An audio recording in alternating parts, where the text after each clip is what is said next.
मराठा समाजाच्या आरक्षणाचे खरे विरोधक हे उपमुख्यमंत्री देवेंद्र फडणवीस हेच आहेत।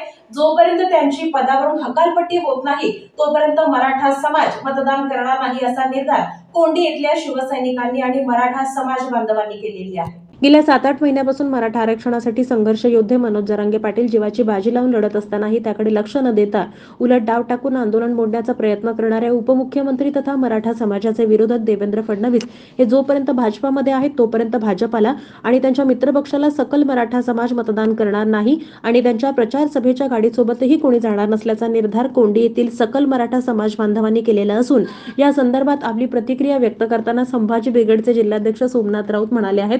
नेमके ते काय म्हणाले पाहूयात। छत्रपती शिवाजी महाराजांची शपथ अशी घेतली की कोंडी ग्रामस्थांनी की मराठा समाजाला आतापर्यंत छळण्याचं काम केलंय त्याचं नाव आहे देवेंद्र फडणवीस।